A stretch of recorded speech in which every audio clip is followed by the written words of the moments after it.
So good day, Sir Biner, no? Ito yung aparato mo, small MPPT. Nag-harvest na siya, no? Ayan.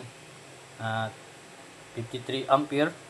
Then 78 volts power watts, no? Then ang battery is 13.3 volts ampere uli. Then wattage 78. So ang solar panel ko dito ay 200 watts. Yan. Meron ako link, pwede mong orderan, no?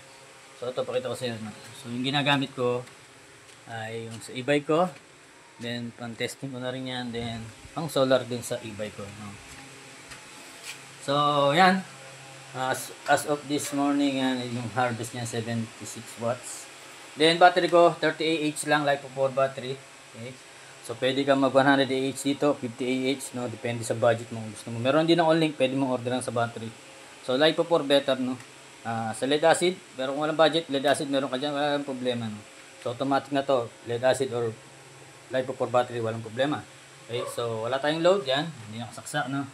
So pwede ka dito mag washing machine, pintab, basta yung battery mo ay mataas na, yan, at least 13.5. 250 watts sa washing machine, walang problema, no? Short period of time, 1 to 2 hours, no? Lalo na kung may araw, tatagal yan. So kuha tayo ng load, ito 50 watts na electric fan, no? So yan. So TV electric fan sabay, walang problema, daytime, no? 100 watts per hour. Maghapon, meron kang kuryenteng makukuha dito. Okay. Lalo na kung solar panel mo is 200 watts yan. Okay. So, dito ko kukuha ng 220 volts yan. Charging, ilaw, no?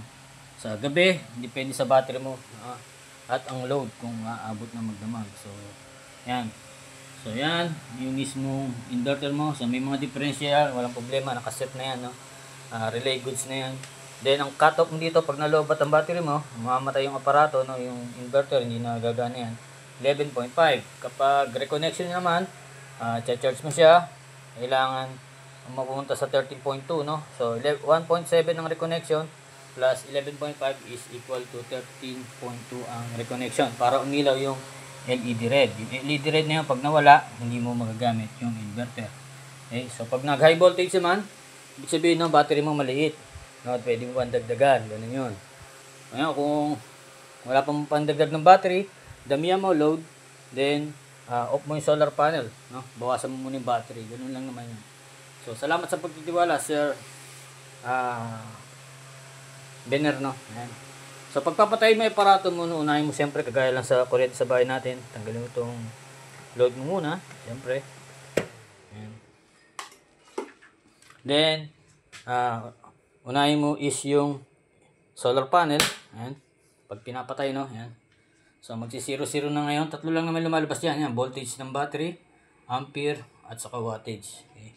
Then inverter, no? May sarili switch din to, pero pwede mo na rin hindi patayin yan. Okay. So, pag pinapatay lang yan, pag nare-reset, kapag nag-high voltage, nag-error.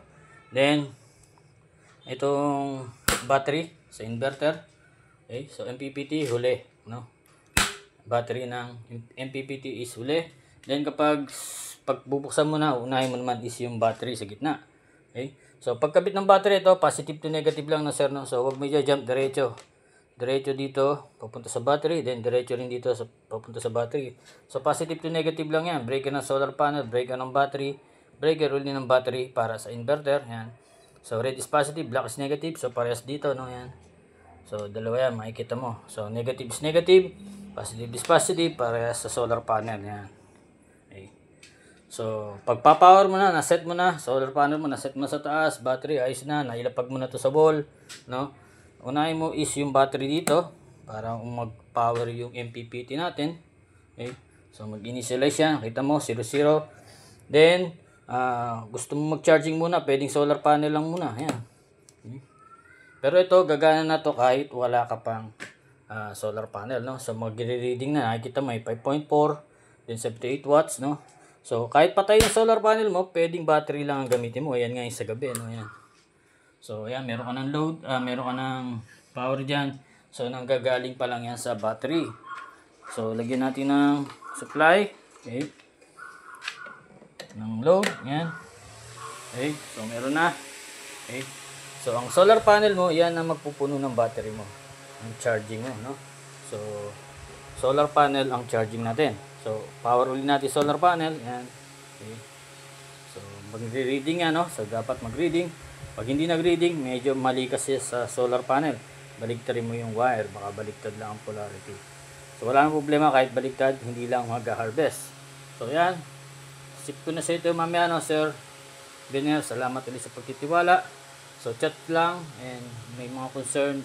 Then, meron tayo GC, no, para i-add kita. Anytime naman, pwede mag-leave na sa group. So, salamat sa pagtitiwala. God bless.